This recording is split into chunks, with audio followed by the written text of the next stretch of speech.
Coming up today on BroBots. If it understands your confirmation bias and it wants to keep you engaged, it's going to keep feeding you bullshit that has you keep asking questions. Just like the bullshit responses you get where it's a great question, genius. Like, Yeah, exactly. It's constantly trying to boost your ego to make you feel good about this interaction rather than like if you'd spoken to somebody who you, I don't know, have a different opinion than and says, no, dumb shit, that's completely wrong, and makes you question everything you believe. All right, welcome to BroBots. I'm Jeremy. He's Jason. We talk about AI technology and how it all intersects with your health and your wellness and all of that kind of stuff. And a couple of intriguing headlines caught our eye today. We wanted to talk about them.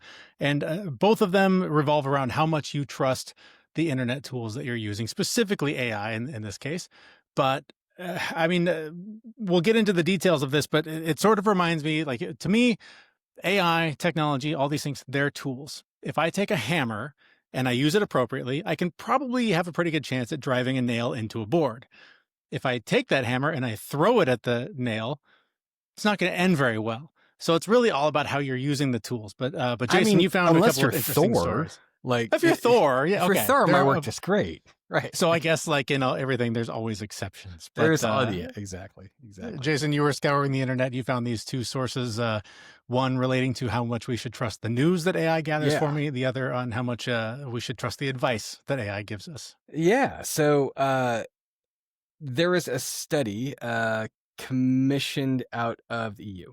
And basically what they were looking for is how well do ChatGPT and Copilot actually deliver the news to people when they're asking it questions. Like, tell me about this, tell me about that. And the study basically came back and said that it routinely distorts the news and is wrong about 50% of the time. So it's like Fox News. Or people. Or people, as it turns out. Yeah. I mean, we're trying to make this thing more human-like. And you know what humans do a lot of the time is we fuck up. I mean, that's kind of the reality. And like, we're basing a lot of these things in the assumptions that it's actually going to get things correct based upon the idea that we think we're correct about something. I mean, and we have our own confirmation biases and everything else that goes into it. And quite often when people start looking at things, they dig into it, they're like, oh, maybe that's not accurate. And there's a lot of things that go into preconceived biases and preconceived notions. And we already had the problem that the LLMs themselves are based upon information that are collected by a specific group of people, working in certain ways, working in certain technology pieces. Like, there's all kinds of notions around the idea that these systems themselves have somewhat of a racist bent and the way that they interpret things. And I mean, Grok is a really good example of that. Do you think, I keep hearing that is tied to the fact that it is created by a bunch of rich white tech bros. Do you think that's why? Is it because it's from their perspective? I certainly think that probably plays into it, but I also think that the type of data that goes into things is the real problem. So the data itself is predominantly made and built by a bunch of rich white folks around the world, because that's who controls most of the media market, and most of the training data, I should say. And that's really very specific to the Western part of the world. I don't know if it's a race thing. I certainly think it's a class thing, and I certainly think racism makes its way into there. There's no doubt. Sure. But it comes down to the people making those decisions and the people that are actually putting the information in, people that control the information sphere. And we've reduced the number of media outlets we have, and we've homogenized the voices in that kind of fashion. So if it looks further back and then brings those pieces forward, further back, you had, a few number of people writing textbooks and news sources, and they tried to stay somewhat independent for those areas for certain periods of time. And then they break back and forth between editorialized content and actual fact-based information sets. Well, most of the LLMs are treating information as information, and they're not going, this is information that was from an opinion piece, or this is information that was from a news piece. And the article kind of goes into this. Like, it's like, well, it seems to be reflecting opinions of people in this context, not the actual data set that's there. So like anybody else, all these LLMs have their own editorialized view, and those they're based upon the training data and the people training them. Just like human beings who get taught by certain teachers and taught certain information. And it's not surprising that these systems are following similar patterns, because we made the fucking patterns based upon what we know. Like, we weren't trying to relearn learning. We were trying to teach a machine to do fancy parlor tricks. And we did. But this goes against the narrative that that the AI gods are here to save us from ourselves and make the world better and show us what a true utopia can be. Yeah, a narrative. So a true utopia, a true utopia, if you want to attain true peace, you have to obliterate all the life on the planet, because life is violent. Like, we eat each other. That's what we do. We eat each other to grow and get stronger. And as much as you want to think about lovey-dovey niceness and all these different pieces, we still fucking eat each other. Like, that's just part of what life is. So, yeah, narrative comes down to, am I getting what I want out of these pieces? Do these things feel good? Am I getting my objective? How do I manipulate things to happen in my certain way? And we use communication and we use speech and everything else to talk about these things in ways that we think are relatable. But like we said several times before, all words are made up. All definitions can be made up. All things can be rewritten. And with the automation capabilities that are out there now, we can change all of the base root of information, like delete all the records at the NIH for different health studies. And suddenly there's no information that says, these types of vaccines keep people alive, because they destroyed the information. So, like, it's kind of like the planet that they removed from the Star Wars. Matt, what was the planet that they removed? Was it Camino? I can't remember. When they made it disappear from the map. When they made it, if it's not on the map, it's not there. That's what the librarian literally said. If it's not in the charts, it doesn't exist. Exactly. Like, that's kind of what we're dealing with. And look, are these LLMs and chat functions reliable arbiters of information? I mean, they're probably not any less reliable than most of the news sources out there, except for the fact that they expand and espouse things based upon the news sources that are out there, and they want to keep you engaged. So, yeah, like, they're no less reliable than the opinion column of a newspaper. I'll put it that way. And they interpret data because they're trying to keep you engaged. That's where the dangerous part comes in, because if it understands your confirmation bias and it wants to keep you engaged, it's going to keep feeding you bullshit that has you keep asking questions. Just like the bullshit responses you get, where it's a great question, genius. Like, exactly. It's constantly trying to boost your ego to make you feel good about this interaction, rather than like if you'd spoken to somebody who you, I don't know, have a different opinion than, and says, no, dumb shit, that's completely wrong, and makes you question everything you believe.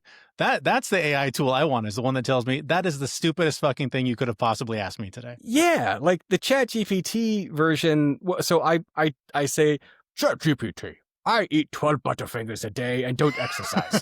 Why am I so fat? I mean, ChatGPT will respond. That's interesting. Let's explore that. That's a great question. It's wonderful that you're trying to take control of your health and make yourself more fit. I have some great ideas. As opposed to saying, stop eating Butterfingers and move more, fuckface. Like, if it said that to me, would I be more engaged? Maybe, because I'd probably laugh. But I don't know that I would, like, take its advice any more serious than anybody else out there. And if you ask it the question, ChatGPT, what are the 12 prompts I can use to do this thing? It would say, here's the 12 prompts that you can use to do this thing, because that's its field of expertise and what it actually knows. Mm-hmm. But when it starts getting interesting is when it starts asking you questions to dig deeper into things. And like ChatGPT 5 right now is doing those types of things to try to get more information out of you, to try to give you a better response. Not necessarily because it's trying to give you a better response, but because it's trying to keep you engaged and active. So this is that, be careful what you wish for, because if you want these things to be human-like, well, you're going to have to deal with misinformation and bias. And you're going to have a few less Butterfingers. Now, the that. other article, I was going to say, this is the second week in a row that you and I have met and Butterfingers have come up. So I'm starting to get curious about this habit of yours. My wife brought home the most amazing Butterfinger analog I've ever had by this place. It's called Alpine something or another. It's by Leavenworth, Washington. Okay. And it's this like delicious version of a Butterfinger that they make, but they're like big chunks like this. It's like a Reese's peanut butter egg and a Butterfinger had a baby together. Oh, get and out I'm the baby. Like, definitely going to be fat bastard as a result. On my way to Leavenworth when we're done here. Okay, so the other article you brought up, these complaints filed over the sorts of interactions that many people are having. Yep. One of them close to home in Seattle from, I believe, a Mhm. 30-something-year-old person dealing with some AI psychosis. Yeah. The thing that lies to you to keep you engaged, Mm-hmm. that plays on your confirmation bias, Yeah, that one. that one, yeah. That's what it does, and people are going fucking nuts because it's telling them things that it shouldn't be. Like, hey, your wildest fantasy is obviously true. You should Or- keep going. Or don't take your meds. Your parents are out to get you. Yeah, exactly. Like, this is the problem that you run into with unfettered access to confirmation bias by a thing that feels authoritative. Because And a thing that is wildly unregulated. yeah, and it has access to the compendium of information of the entire world, and it's using it to keep you engaged and keep you interacting with it. It's not using it to try to help you solve your mental health. Like, you have to be your own Sherpa, because if you're going to rely on the AI's tools to be your own Sherpa, it's going to walk you off a cliff.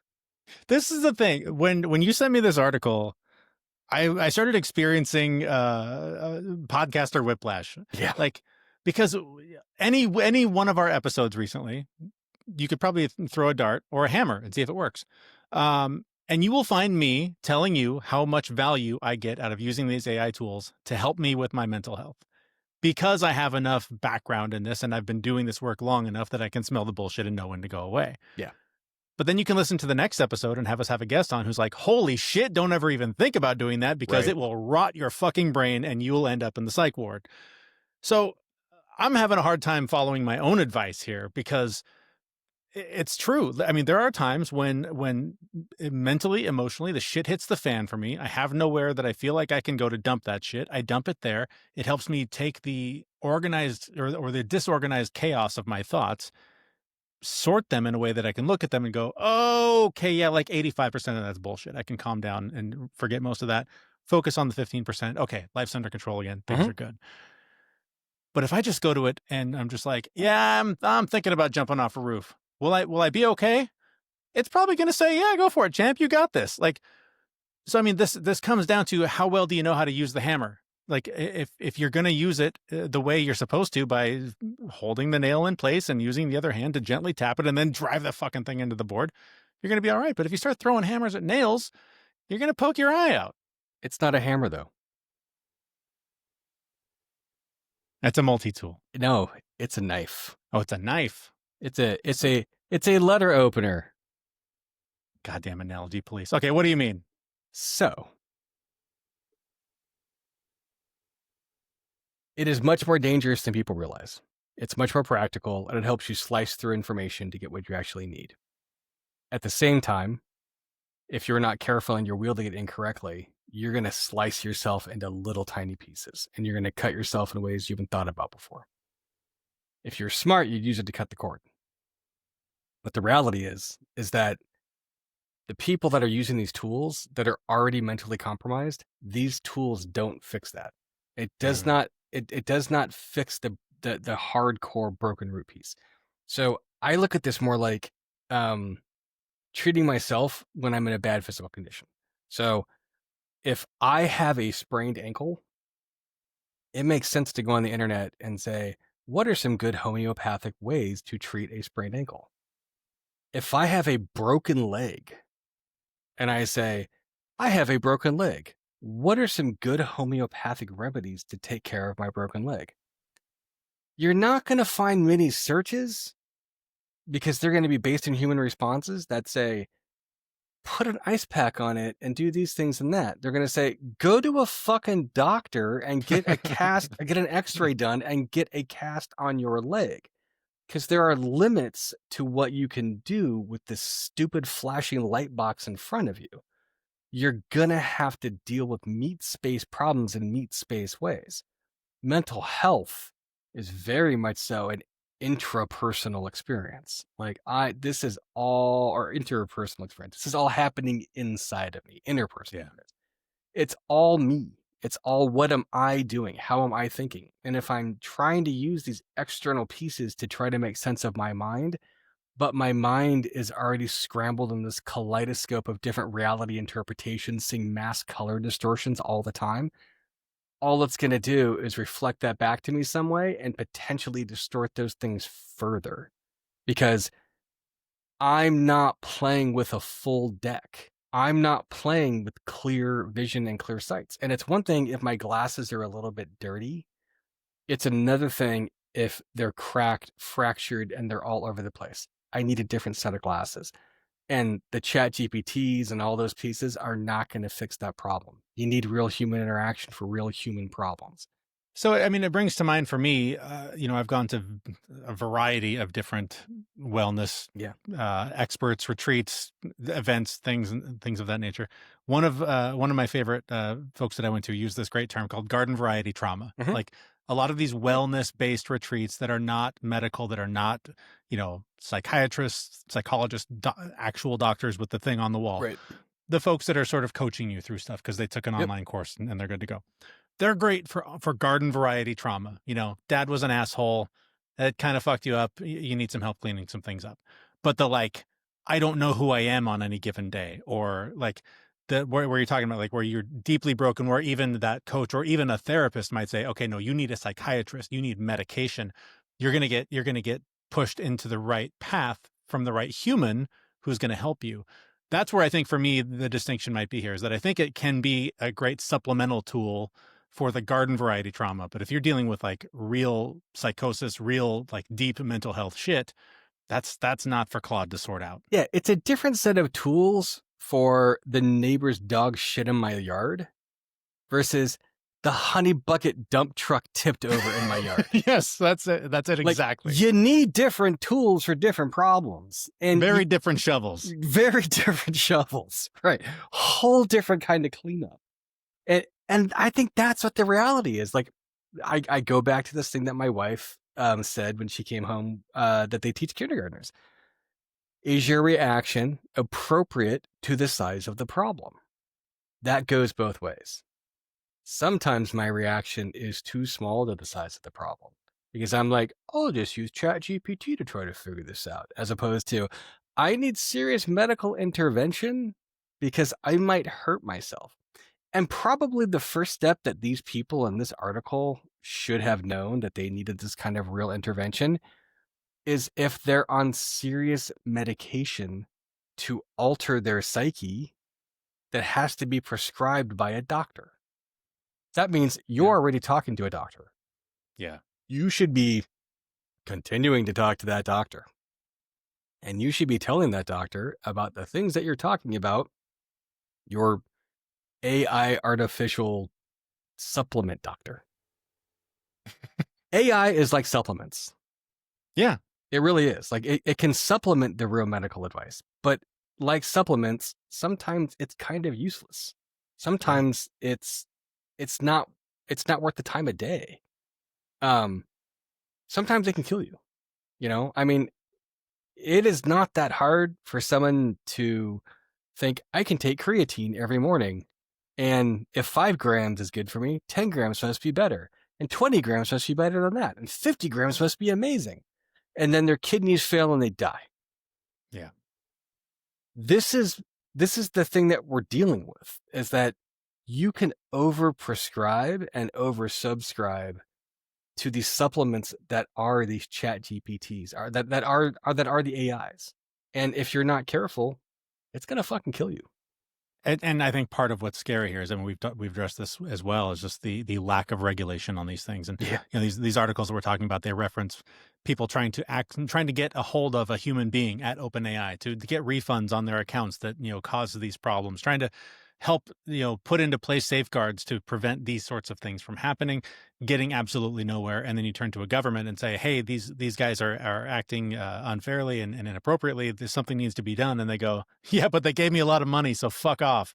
So it's going to be like this for a while, because there is no appetite for changing any of this. You can pat OpenAI on the back for the few safeguards they keep saying they're trying to put into place.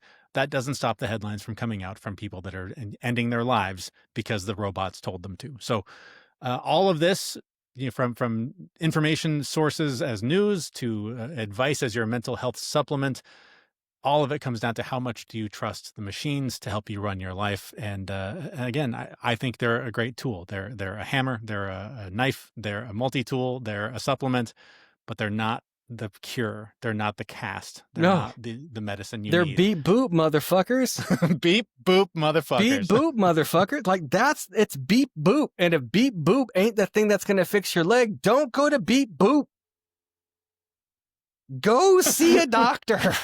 I want to put a beat to that. I think we got a hit song ready to go. Beep boop. I bet we can get AI to generate that for us. There we go. Another great tool. All right. Well, there you go. That's our little lukewarm take on a couple of hot issues for you to be aware of as you try to navigate using these things in your day-to-day life. Hopefully this has been helpful for you, and hopefully this convinces you to unplug the fucking machine and go outside for a little while and clear the cobwebs. That's going to do it for this episode. Thanks so much for listening. If you have enjoyed this and you know someone else who would, please share this with them. You can find links to do that at our website, brobots.me. And that's also where you're going to find us again in about a week. We'll see you then. Thanks, Charles. We know this podcast is amazing and it doesn't seem to lack anything, but we need a legal disclaimer. Prior to implementing anything discussed in this podcast, it is your responsibility to conduct your own research and consult your physician. You should assume that these knuckleheads don't know what they're talking about, and they're not liable for any physical or emotional issues that occur directly or indirectly from listening to this podcast.